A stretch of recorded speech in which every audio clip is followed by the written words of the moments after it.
Hello, everyone, and welcome to. I've got the glass off. Hello, everyone, and welcome to Beyond the Ball. My name is Colly.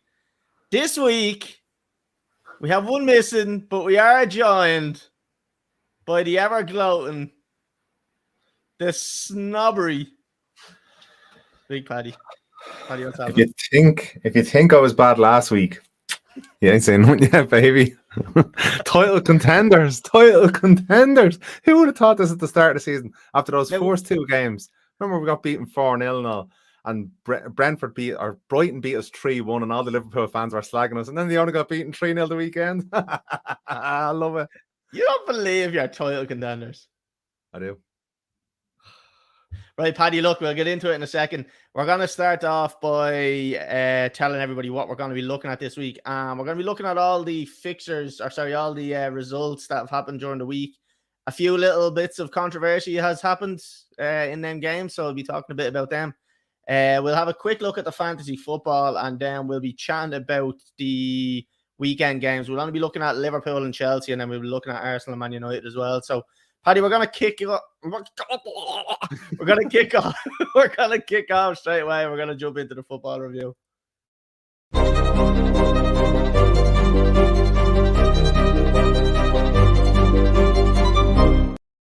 I know why you choked there. What game are we looking at first? Oh, fuck's sake. The first game we have to look at, Paddy, is Fulham and Chelsea. I mean, Joe Felix, what a player. He's brilliant. Do you know what, right? I'm steady. He looked class when he was playing, right? The first thing he came on, he gets the ball, he gives a nice little sexy touch, he puts it through the legs, he runs by someone, lays it off, then he's in the box, he's putting it across the fucking mount of Havertz, neither of them could score, the shit.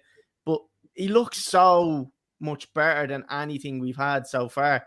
And he looks dangerous, which is what I want to see. Very fucking dangerous, yeah. Look, Dana White is looking to sign him. So I don't know what happened there, because he was never sent off, I don't think, especially under fucking Simeone over in Atletico. Now, that's probably because he doesn't play as much, but just an absolute rush of blood to the head, and he comes in, studs up, straight into the shins. I mean, it's a tackle I love to see, but I don't like to see it from Joe Felix, because we kind of need him a little bit more than anyone else. He wasn't looking to hurt the player. No, and to be honest with you, looking at the tackle, he looks like he kind of tries to pull out of it. Doesn't really, but he tries his best, and that's all I can say about it.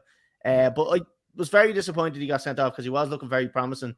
Other than that, we were poor. It was a red, though, yeah? You do agree with that? It was a red, yeah. I think it was a red, just because of how high he was, and then the contact that was made was legitimate contact, so it's not like he didn't make contact with him. He made proper contact, so I couldn't argue with it. A lot of people were saying soft red. I did say I kind of agree with them, soft red, but I can see why it's a red, and I could see why that wouldn't be getting overturned or anything like that. So that was that. Then we come to the fucking farcical tactical display, where again we're being forced to play the ball out from the back. One man in particular really struggled, and that was Chalobah, and he I don't know what it was, but he just looked awful in this game. And I had said it, I think, the week before, why is fucking Chris Benoit not playing? And because he's a centre half, and Chris Benoit. Chris is I'm not even going to try to pronounce his other name, but Benoit is his second name, so I'm just going to call him Chris Benoit from now on. I just go to Chris. Chris is me go-to, isn't it? Chris Potter, yeah. Chris Benoit. Yeah. So, Paddy, I was a little bit disappointed with how he played. I think he was the cause of one of the goals as well, and there was a chance of his header. He was trying to head it back, and he puts one of the Fulham players in on goal, and it was just sloppy all around, and he's being forced to play out of the back. He's not the most tactical or the most technical player in the world, so when he's being forced to play the ball from out of the back, he really struggles. Another one who was struggling in defence was Lewis Hall. I spoke about him last week, I think, Paddy, and I said, fair enough, Lewis Hall is a half decent player, but I don't think he's as experienced as the likes of Cucurella. I think Cucurella is a bit more knowledgeable in knowing what to do and when to do it. The first goal, I think it was Willian's goal, came from Lewis Hall trying to beat a player from left back, loses the ball gets hit across. Willian eventually scores. So that to me just shows the tactical and technical inexperience of Lewis Hall. Look, great going forward, and he's getting forward, he's getting into the box and stuff like that. At the end of the day, he's a defender. And if we have 4 at the back and one of them is struggling over there, it pulls the whole other defenders over and it squeezes us really tight and it doesn't work. Let's analyze for a second in terms of you're saying you playing out the back, they can play out from the back. When Tuchel was there, they played out from the back and they played out fairly successfully from the back. Not as intense as they're doing now. And what they used to do with Tuchel was if it wasn't on, they wouldn't play it. So now what's happening is you've got the 3 players. So if they play in 3 at the back, you've got the 3 players sitting beside the goalkeeper. And regardless of who is sitting there in front of that box, they're playing it out rather than just going, all right, come on. Now, the only thing I will say, and I was going to get to it later, but the one thing I did like was the Crystal Palace game. It was almost as if a light bulb flicked with Potter and Kepa Stark. I don't know if it was Kepa or I don't know if it was Potter, but Kepa was telling everybody to get up. Let's go. We're not fucking playing it out from the back. Yeah. And we ended up winning the game and keeping a clean sheet. And all I've had a problem with is us playing out the back because we bring ourselves so many ridiculous, needless issues. Yeah. And it looked like he had kind of sorted it against Crystal Palace, which I was happy to see. Chris Benoit also played, so I was happy to see that as well. And to be honest with you, he was fucking quality, which is what I'm happy to see as well. Him beside a massive issue. Very good. Like I remember earlier in the season with Manchester United as well, because David De Gea was known for not being great with his feet, playing out from the back, and he obviously had Maguire and Lindelof in front of him. And when he started not worrying about passing it and just hitting the ball long, it made a massive difference. So maybe they're going through the same process now at the moment at Chelsea. Do you have to be? Because, like, Paddy, let's be honest, right? Me and you are sitting here on our fucking couches watching this and we can see it. Chris Potter has all these videos, all this data, all this analytics that'll tell you, right, we're playing out of the back 99% of the time. We're losing the ball's breaking down, nothing's coming from it. Obviously not 99%, but you'll have a more accurate percentage. Maybe 60% of the time the ball breaks down and we become under pressure. There has to be someone looking at that going, right, this is an issue. Why are we losing the ball so much coming out here? Why are we still doing this? Are we more successful kicking the ball to halfway? Yeah. To like midfield? Are we better off hitting the strikers? Are we better off going wide? Are we better off going in the middle? Like, all these things need to be looked at to determine, right, where is your best percentage? Where are you winning most of the ball? Where can you get the most success? And it's definitely not playing a 2-yard pass to Thiago Silva or Chalobah or whoever it may be that's sitting and standing beside the goalkeeper who's being forced to play it out. That to me was it didn't sit well for a while, and I was happy. I have to admit, I was happy to see that Kepa was telling everybody, no, get the fuck out. We're not playing it out the back here. And he launched the ball forward. 50-50. You know what I mean? Who wins the aerial battle? You can pick out your strong. Like, it's in your hands because our goalkeeper is choosing where to kick that.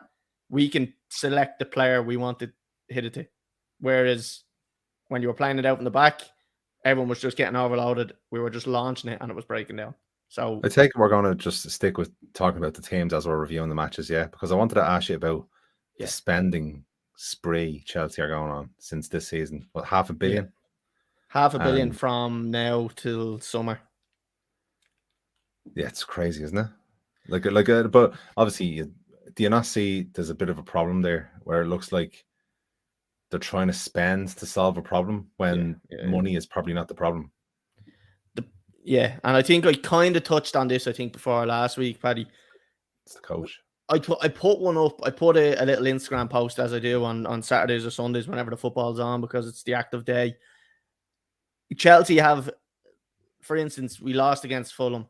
You lose a game, we go out, we spend 100 million. We lose a game, we go out and spend 100 million. Anytime there seems to be a defeat, a bad result, all of a sudden news breaks. Chelsea have completed the signing of this fucking nobody for 100 million. We lose another game. Oh, Chelsea are in talks with this fella. We lose a game. Chelsea are in talks with that fella. Chelsea are in talks with that fella. We won against Crystal Palace. There's no transfer news. Chelsea aren't linked with anybody because it's all fucking financial team are like, whoo, thank God. Yeah, it's like it's well done. Like, do you know what I mean? That's great work. No, we need to stop buying players for the sake of buying them. As I said, we did get a couple of players in, the likes of Sterling, Koulibaly. They're all kind of above the age, but 80% of the players that we've signed are probably under the age of 23. And it can be a thing where it looks like he's building for the future. But to be honest with you, it just looks like an excuse to say we're building for the future so he doesn't have to swallow his pride and sack Potter, because he sees him as being the long-term solution. I don't know why he thinks he would be the long-term solution. There is zero evidence to support him being a success at Chelsea. I wouldn't mind if he'd done it at a different club. Like, his best position was, I think, 9th with Brighton. To me, look at Brighton now. Like, Brighton are doing better now, I think, without him. They're after beating Liverpool 3-0. And they've had a lot of other results. I think they beat Hughes at the start of the season. Like, do you know what I mean? So maybe Potter was actually holding Brighton back, because I said it last week, I think it was. I thought Brighton have really good players, and it maybe just looked better on Potter because the players were overachieving and they were playing better, and it wasn't down Chelsea have really good players. Chelsea have much better players. Was it? Chelsea have much better players now. If you're going by that logic, well, then he should be doing half decent with the Chelsea squad, but he's not. If he's able to get that out of that squad that you had at Brighton, okay, right. You could say, right, if that's the level, so if he's up here and fucking Brighton are here, you'd imagine, right, the players are up here with Chelsea, he should be fucking up here now. But he's not. He's not. There's no climb with him. He's staying where he is, and we've gone above, and he's just not able to handle that pressure. Like, I don't think anyway. Doesn't look enthusiastic on the sideline. Doesn't give instructions that I can see. I think what the issue is like you were talking about when he was at Brighton. He was like, the players were here, he was here, but I think now he's at Chelsea. The players are here, and he's staying. And he's still there. Yeah, still there. You know. So and then I don't think the senior players especially won't respect him. And maybe this is why they're trying to buy players in that are fresh and they're his people, you know, because I think that's one thing Ten Hag, and I'm sorry I'm bringing it back to United, but I'm just saying he brought in his own people there, the core staff, and maybe that's going to make the difference. Yeah, I don't know. It's again, look, Chelsea got a win. Look, I'm going to bring it on to the Crystal Palace game because we beat Crystal Palace 1-0. Paddy, this game was like, so it was still so poor. Like, our goal came from a corner, so a set piece, and we got a header from a corner. If we don't score that header from a set piece, a dead ball, we probably don't win that game, because we were physically unable and tactically unable to break Crystal Palace down in this game. We couldn't do it until we got lucky with a set piece. And it wasn't like we had loads of chances. We were creating loads of chances. We were keeping them under pressure. Their backs were not against the wall. They were having plenty of attack as well. The only reason, and I think I said it on a post I put up on Instagram, was it required a world-class performance from Thiago Silva. And that's the only way I can describe it. That was a world-class performance from Thiago Silva to keep Chelsea from conceding. And that, to me, like, our defenders should not be getting man of the match 90% of the time. That shouldn't be happening. I think Chelsea's confidence now is on the floor. Rock bottom. So rock bottom. Any result now is a good result, to be quite honest with you. And it was nice to see. I think it was Mason Mount. You could see him celebrating when Havertz scored the header, and he really looked like he cared. And I'm just like, okay, right, that's all well and good. You're doing that for the cameras, I think. Put the fucking work in on the pitch. Give me your performances. Do you know what I mean? It's all well and good doing that, and I just don't buy it. Like, some of the stuff I don't buy it. So yeah, that's where I'm kind of at with Chelsea at the moment. Have you anything else to ask me before we move on? It doesn't look like they're going to change manager, really, does it? Because the investment that's being made. Although, do you think Todd Bowley will want to run the club like a Bayern Munich in terms of the coach is just the coach? And I suppose even the way Chelsea was run under Abramovich, because it didn't matter what manager was brought in, the same fundamentals of kind of the squad was there. I think at the start initially Abramovich was very much like that. And what the fuck did the Wolves keeper just do there? He just kicked it out for. Sorry, we are watching Wolves and Liverpool, by the way, in the FA Cup. I think at the start of Abramovich's reign, he was very much like that, where he would just, right, I'm buying this fella, I'm buying that fella, buying that fella. I slowly thought I saw him working a bit more with the managers, and kind of the players that came in always seemed to suit the system that was required, maybe it being from Mourinho or whoever else it was.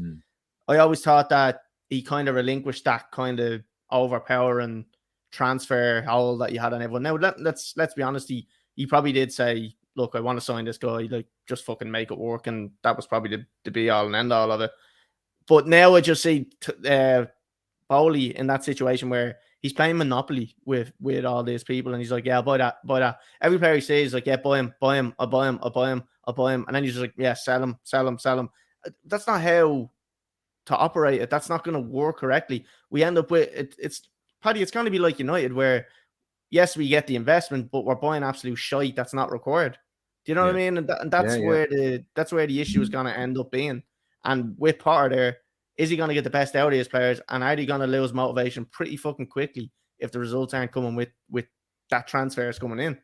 Yeah. And I don't know if the fans are going to accept it for long as well. They shouldn't. I don't think they should. And I think they should be voicing their opinion straight away.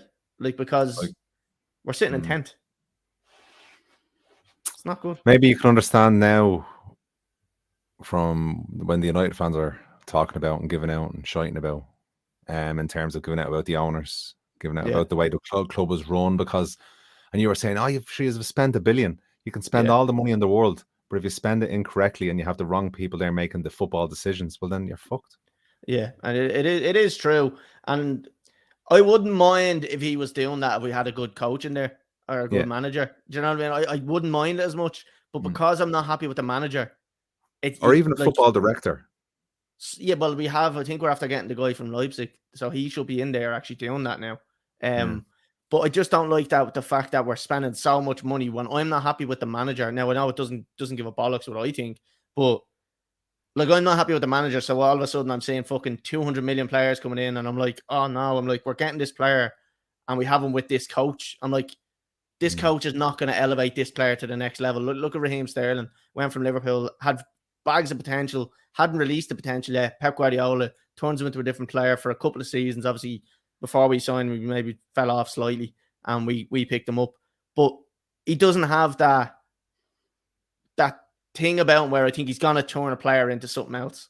Like we have Nkunku coming in the summer, who's a very good player, but is he going to elevate him to the next game? Is he trying to build a squad around him? I don't think he is. I think he's probably going to be fairly stubborn and playing away he wants to play, and then that'll be 2-0.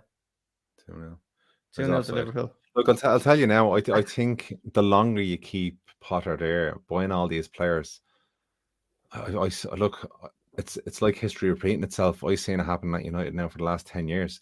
You buy good players and you ruin them because they come into a squad that's low in confidence, doesn't respect the manager, there's grumblings going on. There's as we talked about with Pogba and Lingard, there's a cancer in the dressing room, with people going away from the manager, and you spend this new lad just bought 100 million during the week, and he's coming into a squad that's low in confidence, and then his confidence gets low, and he just doesn't look like the money that he was bought for.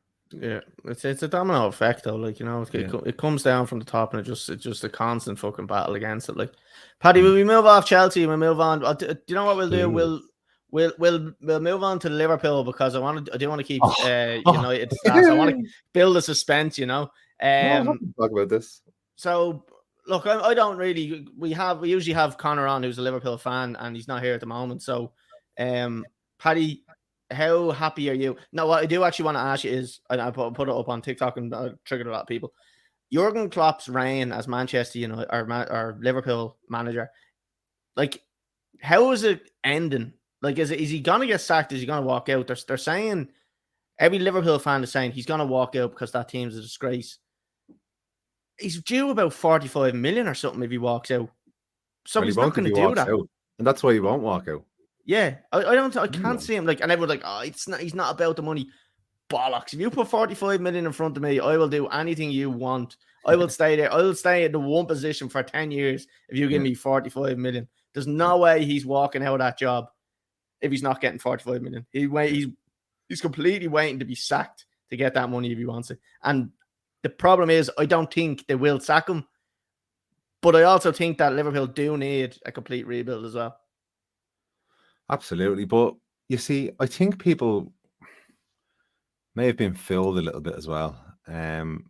During this era of dominance, I read a stat there the other day that Dominance. they won one Premier League, one Champions League, and one FA Cup.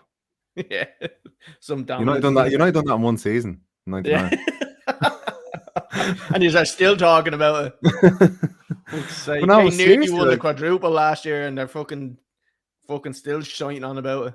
it's not good. And you can't keep blaming the owners. You know, the owners didn't get the exact same squad they had last year that nearly won the quadruple and just ruined all their confidence and stopped them playing the way they played. That's all about motivation. Like I understand exactly what happened at the start of the season.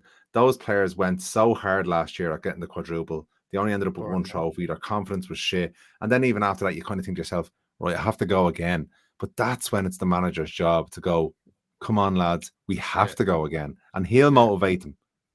But he's failed to do it, which is bad They management. lost a massive player in Mane, but it's not like they haven't bought a player in the same position. So they've brought even more in. They've brought Nunes in.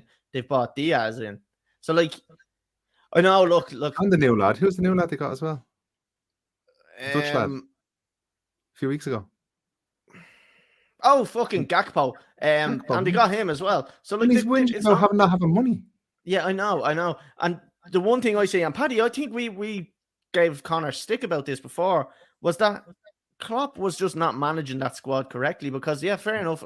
Maybe they weren't getting back from the owners, but there was enough there to replace a midfielder. Go get a midfielder. They brought in Thiago, and look, let's be honest, Thiago is quality, but he's injured 75% of the time. So he was past his best when Liverpool bought. It's like Kante. Like, to me, Kante, one of the best defensive midfielders in the world. When was the last time he played a game for Chelsea? It's probably fucking nearly a year ago or something. Like the last game I remember him playing anyway. And if he does play, he gets injured. It'll probably actually just start the season and he got injured again. Like, he's earning probably 220, 240 grand a week. Like, get him off the books. We don't need him sitting there. Like, give him to someone else. Get a fee for him. Get 60, 70 million if you can. I know money's not an object for Chelsea now, but like, if you want stuff being better down the line, like let's try balance the books a little bit. Let's get 67 million in for Kante and do something like that. But like, you look at the likes of the midfield for Liverpool, Fabinho, Milner, Thiago, like all of these players, Henderson, all these players are injury prone. They're all coming towards the end of the career. James Milner's about 50. He's still probably the fittest player on the team, but he doesn't have the talent anymore, I don't think, to be sitting in midfield and playing there. So he plays him right back, which I don't blame him because fucking Trent is shit. Klopp was in the perfect position to be able to plan to bed new midfielders in, buy them, keep Henderson and Milner there, supporting them for a couple of years until they could take over. But he hasn't done that. No, I think it's a complete mismanagement from Klopp. And what is it? 7 season syndrome? Yes. Absolutely. Yeah. We'll see what happens with that. Paddy, we would talk a bit more about that, but Connor's not here to give him abuse, so we'll move on. Paddy, we're going to move on to something that I don't know if you're going to be able to control your emotions when it pops up onto the screen here, but Manchester Can United, I get a oh yeah?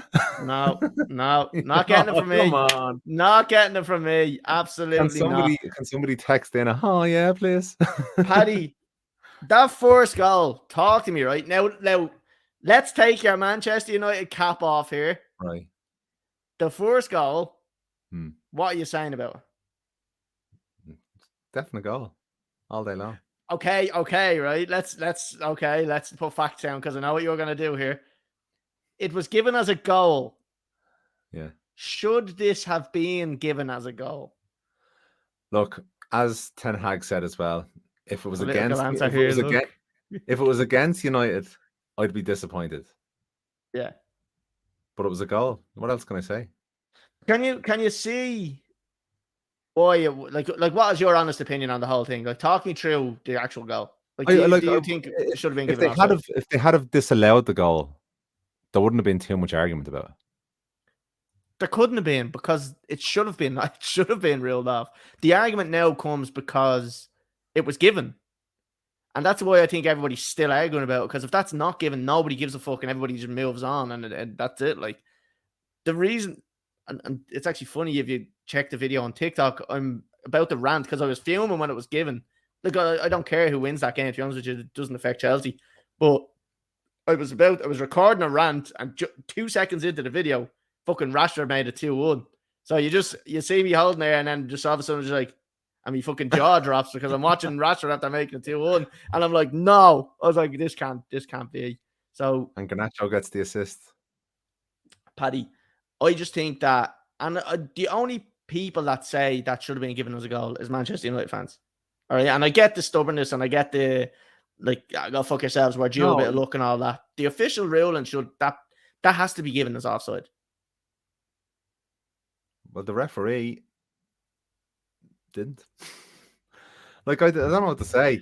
Like, when I seen the video of Rashford not being there, it obviously, like, you can see that he wouldn't have got to the ball anyway, that defender. People are saying that he was obstructing the defender from getting to the ball. Did you see the picture of it without Rashford that Sky Sports showing? Yeah. He's about Fernandes 3 foot away from the ball. No, now, Fernandes would have got the ball. Paddy, you know it's bad, right? When that fucking prick on Sky Sports, Peter Walton, who I don't know, is he Sky Sports or, yeah, I think he's Sky Sports. He's the biggest prick in football when it comes to refereeing decisions. And then, I think it could be BT actually, but he's the biggest prick when it comes to, like, always siding with the ref, and the ref is never wrong, and he always tries to justify, yeah, I can see why the ref did this, blah blah blah blah blah. You know it's bad when he's after coming out and going, to be honest with you, the safe bet there is to give it offside. Like, that's what he's saying, and you know it's bad when he's saying that, because he doesn't often say that. He's always on the side of the refs. Paddy, I'll read out, like, you know what's surprising to me, that you and probably every other supporter that's not a Manchester United supporter are just fixated on this, because you're just sick that we won and we're now in the title race. This is a game changer. This is a complete game changer. This could potentially have won Arsenal the league. And it happens all the time in games. It happens all the time. I would accept Many that. times have we sat here and get out about VAR. I would accept, and that's what I'm about to say. I would accept that decision if we did not have VAR and we had no ability to go back and look at that and re-look at it again. We have the ability to go and spend 15 minutes, which they do with most fucking decisions. He didn't touch the ball. It doesn't have to. Right, hold on. I'm going to read out, right? This is the FA. I heard it on ruling. BBC. They read out the rules already. I'm going to read some of them, right? And whatever I think. Interfering with play. I'm reading. Interfering with play by playing or touching a pass ball or touched by a teammate. Interfere with an opponent by preventing an opponent from playing or being able to play the ball by clearly obstructing the opponent's line of vision. So there you go. That in itself says the line of vision of the ball is all it requires. You could see through his legs. It's the line of vision. He could see the ball. Player. He could see the ball. Ball, player, ball. No, player, ball, player. Sorry, there's only one ball in the pitch.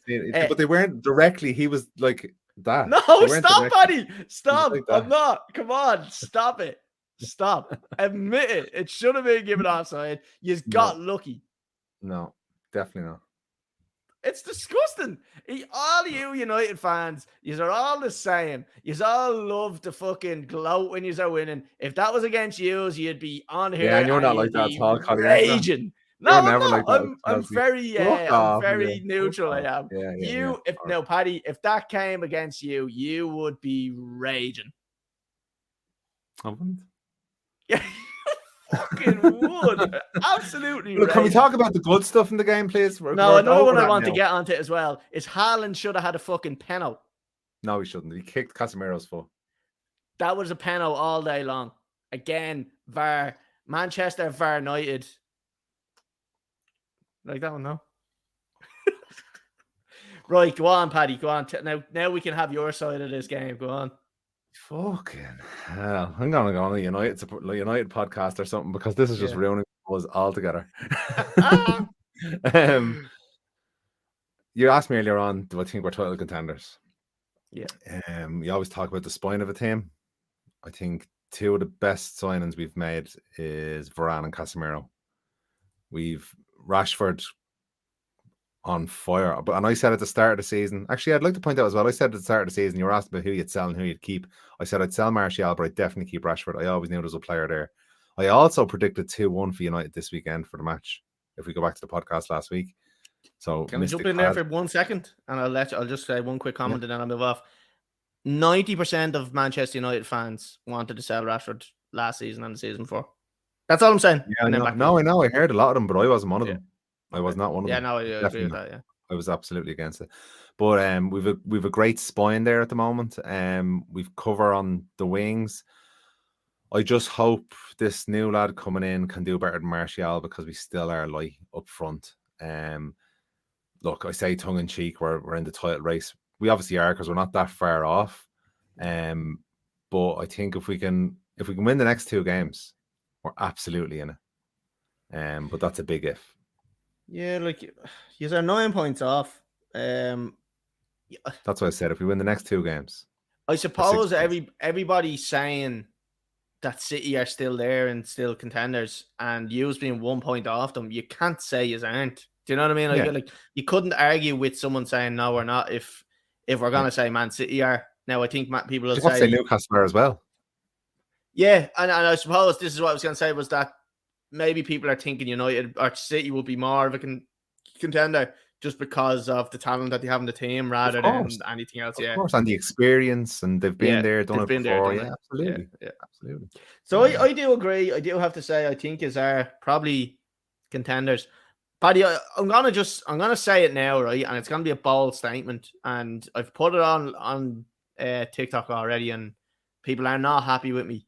Arsenal are gonna blow this, and I guarantee it. And like, they're celebrating. Well, to be honest with you, they're being humble enough about it, because I think they know they are Arsenal, but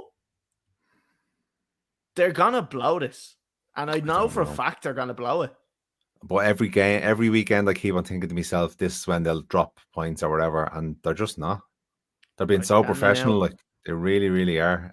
Like last week, derby game against Tottenham, against Spurs. I know, like a Spurs that aren't performing great, but you'd always see a resurgent Spurs even in the second half, and Arsenal just managed the game really, really well.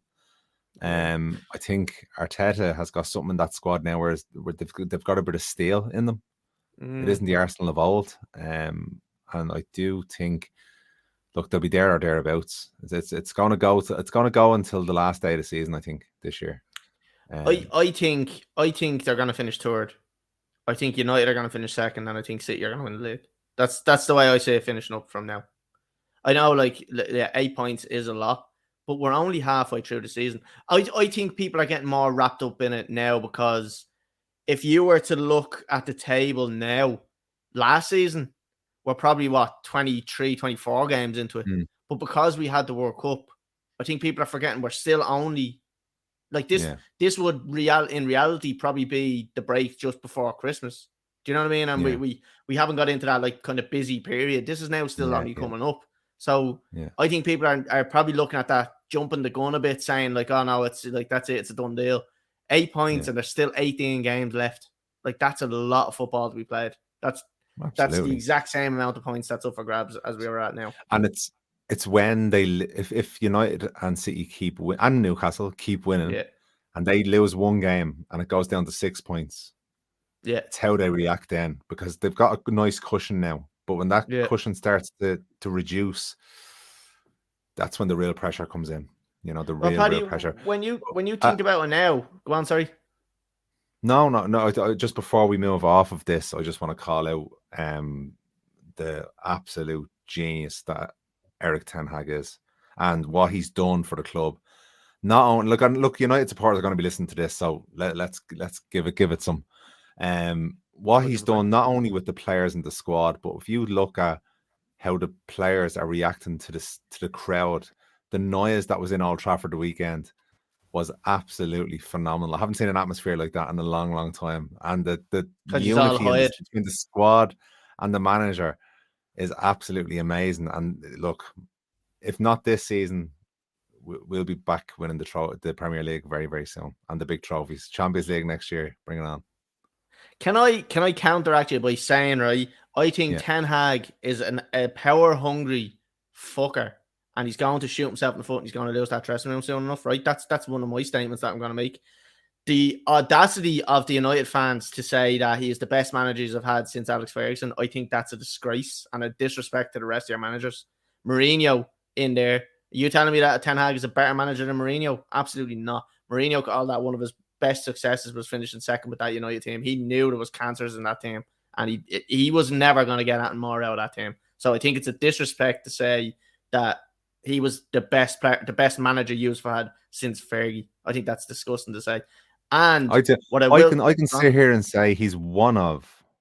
I'm not saying like it's too early. Yeah. It's too early to say he's the best. I would not make a sweeping statement like that because it's too early. He's only been there half a season. And that's why I kind of had an issue with it because look at Ollie's first season when he came in. Oh, no, he was flying, you know? So I think it's just another thing is I don't want to offend you here, Paddy, but I'm starting to now think that United fans are probably the most plastic fans I've ever seen. Chelsea get plastic all the time.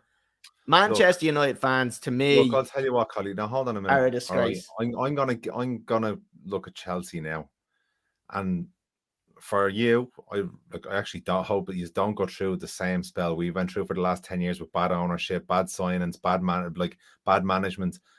Because if you do, and then if you had a season like we did last year, which is pretty much this season, and then next season you have a coach that comes in and unifies everything, brings the club back to where it looks like the glory days. It's not plastic, fan. It's just you're so happy to see your club back where you think it belongs again. No, we get that, but you have to admit United fans have been very silent the last 10 years, and I know there hasn't been much to cheer about, but I'm always there when Chelsea lose, and I'll be the first to take the stick. I just think United fans take the stick so badly, and you give them stick, they're just like, well, yeah, we're shit. It's the owners, blah blah blah. No, look. You're saying this, but that's unfair to say because Chelsea fans are just as bad. It's just there's not as many. So the United fans are going to be louder because there's more of them. Yeah, and that's simply what it is. I'll accept that. Okay, I'll accept that. I don't think there's much point in getting into that one. Okay, Paddy. So, Anton, you want to add into that Man United performance, or Anton, you want to add for the Man United fans listening? Sometimes you have to ride your luck, and we did the weekend. Really good tactical performance, but that goal was extremely lucky to be given. In another game, it could definitely be given as offside. But what I think it could be a big turning point in the season for United, especially. I think Guardiola coming out and saying that, I don't care about the Premier League, I don't care about the Carling Cup because we've won them so many times now. They're gone to us. That's mind games. That's bullshit. Yeah. That's probably to give his players a kick up the arse to kind of say he thinks the Premier League is gone now. We'll show him. I think that's all that is. But yeah, bring it on. Okay. All good. Right, Paddy, we'll move off that, right? What we'll jump on to real quick is the fantasy football.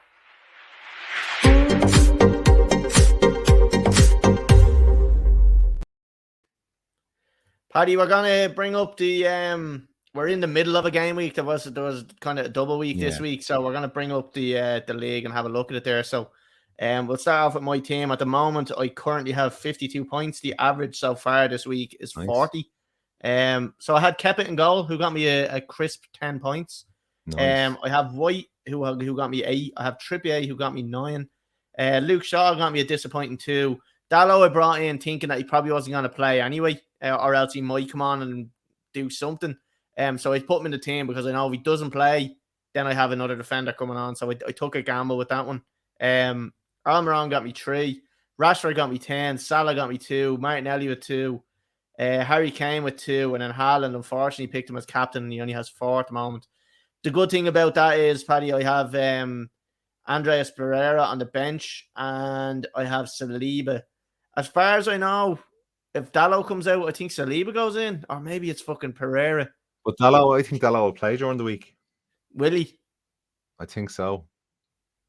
I think either way now at this stage, Palace. It doesn't matter. I think they might actually change my formation to a 3-5-2 rather than a 4-4-2. I'm bringing Saliba in. Yeah, I think I might be fucked on that one. I just mean for this, because it's a double week. Yeah, you won't get Saliba in if Dalot plays against Palace. Fair enough. Right, we'll move on to your own team, Paddy. See how you're doing. So, do you want to walk us through? 55 so far. Ederson number 1, but I don't mind that this week. Trippier and Schär again. Newcastle best defense in the league. Officially, they're rock solid, and I think you probably nearly have the top 4 done already. I think at this early stage of the season. Then you've got Son. Odegaard got me 9 points, done well. Rashford as me captain, 20. I like that. Almiron didn't do much in that game. Martial, I'm getting rid of him this week. He's just not doing it any week. He's not scoring at all. Haaland and Kane. So yeah, that's what I've got. I've got Saibi and Martinelli on the bench, but I don't. If Dalot doesn't play, Saibi will come in because I don't think Martinelli can come in for the defender. No, yeah, you're getting your. The only reason that you will get that is because you can't go down to a 2 at the back. You have to go 3. I have 4 defenders, so I think at my formation I can drop a midfield or a defender out and a midfielder can come in. So yeah, happy with that. 55 so far, yeah. And we'll have a quick look at Rashford's captain. Yeah, although I think he might be rested for the weekend. Interesting. We'll run through Connor's real quick. He's 34 points. He had Pope and goal for 5, Saliba for 6. Cancelo got 1, Schär, Cody, Almiron. He has Trossard still in there. De Bruyne with 5, Haaland with 2, Kane as captain with 4, and Watkins with 1. He's got Pereira on the bench with 2, Zuma, and then De Silva has 6 on the bench. So Connor doesn't look like he's really keeping up to date with that. So we'll have to go on him. Next one is the league. So the league table at the moment. So 50 Shades of O'Shea. We have a change at the top. Wow. O'Shea has been there for quite a while, and Colly Lamb is now, after overtaking, 64 points. So 1,252 he's got. O'Shea's in second with 1,244. Dean Fletcher holds his place with 1,223. Anto O'Rourke moves up to 4th with 1,207. Callum Warfield down to 5th with 1,202. Johnny Murphy up to 6th with 1,193. Paul Cummins, who I believe is my cousin, is up to 7th with 1,188. Francis Bellardi up to 8th with 1,188 as well.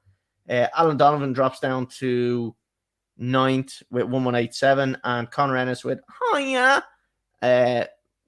drops down to 10th with 1,184. So still all to play for. It's not too far out of reach. Like I said, we're only halfway through the season. We have just as many points up for grabs for the rest of the season. Right, Paddy. We're going to move on to the last thing, which is the predictions for this week.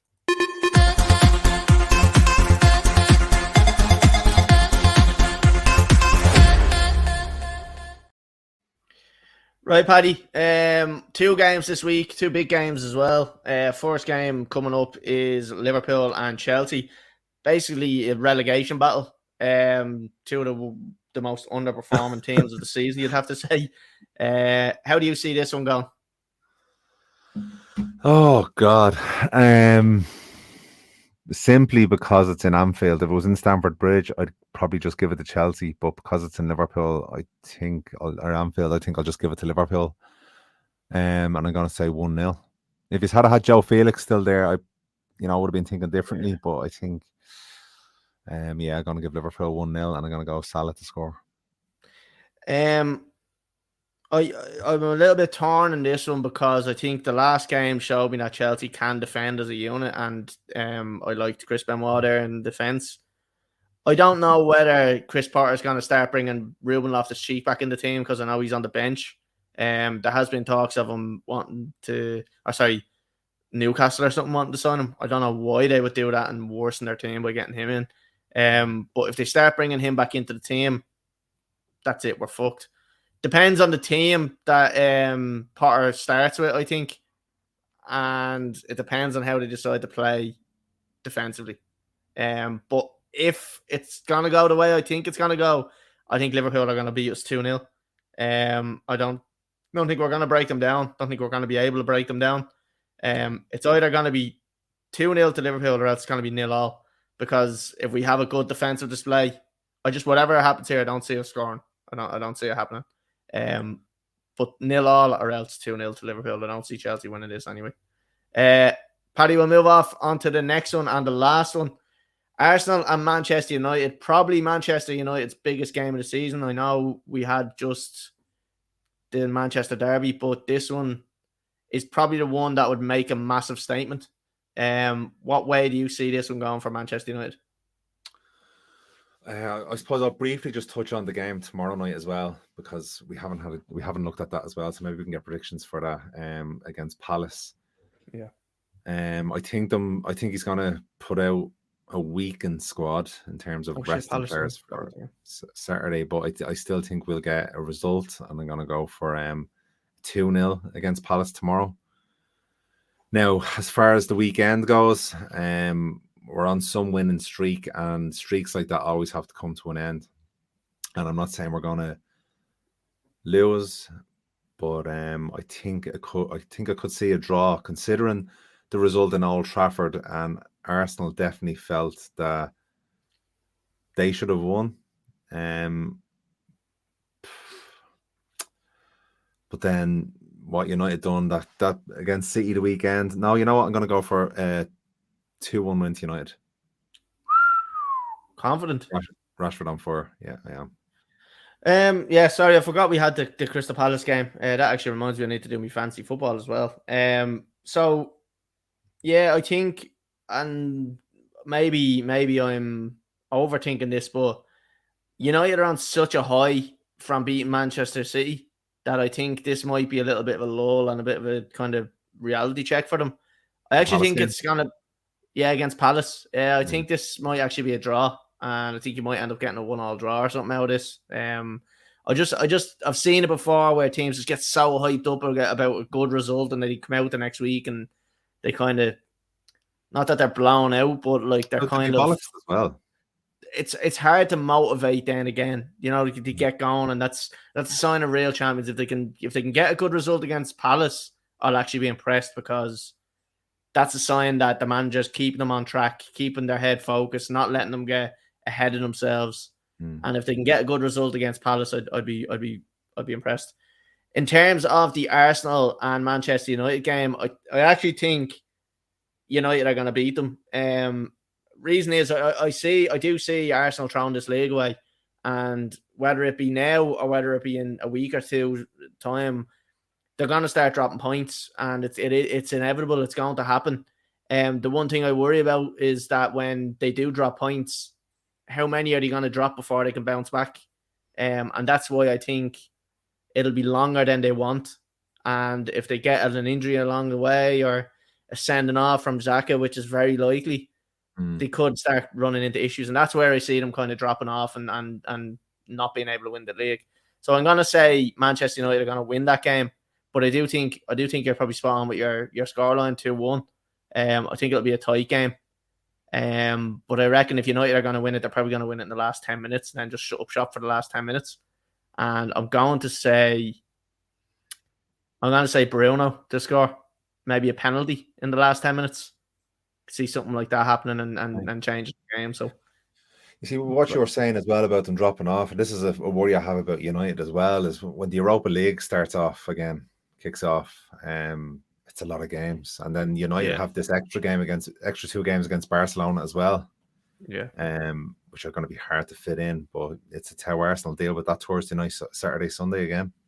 Yeah, exactly, and Arsenal are going to have the same problem as well, aren't they? Like they're going to be playing in Europe as well, so like they're going to have them issues, and that's where squad depth is going to come into it. I think Arsenal lack a little bit of squad depth, if I'm being completely honest. They have a couple of good players that can kind of come in, like the likes of Nketiah and stuff like that. Like they're all kind of young and stuff like that, so you'd imagine you'd get good kind of running out of them anyway. But yeah, I think they might lack squad depth, and what they might lack in squad depth, they might lack in experience as well. So you might be bringing on a player that's not necessarily ready for the big moment, and that's where I think Arsenal are going to fall off a bit. So yeah, I think we're both in agreement there. We think United are going to win. It's not to say they will, but sure, we'll see what happens. I actually think the new striker is going to score. Okay, right, fair enough. Right, Paddy, that's pretty much us wrapped up now. Again, if you are watching on YouTube, Facebook, Twitter, if you're listening to us on Spotify, get over to our TikTok page. There's a lot of videos going up there lately, and we're triggering a lot of people, which is very funny. We're also on YouTube, so make sure you subscribe to us on YouTube. If you are watching us on YouTube now, hit the little subscribe button. It'll take you 2 seconds, and it works wonders for us. If you're listening on Spotify or Apple Podcasts, give us a 5-star rating if you can, and follow it and download it. Do all that shit that you can do for us. The more you do for us, the more we can grow and the more we can get better and get more content for you. So it all works. It's all swings and roundabouts. Paddy, it's been emotional. Sorry to bring you down a little bit with all me Manchester United negativity, but don't think it really affected you. I did a little bit. Did it? Good. I'm glad it did, because I was not ready for a smug Paddy to come onto this fucking podcast this week, right? I had to take you down a peg or two, because I knew within the first 2 minutes you were going to be an absolute nightmare on this podcast. Drag me down to your level. Fuck you. Yeah, absolutely. If I'm going down, you're all coming down with me. I don't give a shit who I take with me. So, Paddy, nice for joining us this week. Cheers, buddy. And everyone, we will be back next week, possibly on Tuesday, 8 p.m, YouTube, Facebook, Twitter. We will talk to everybody then.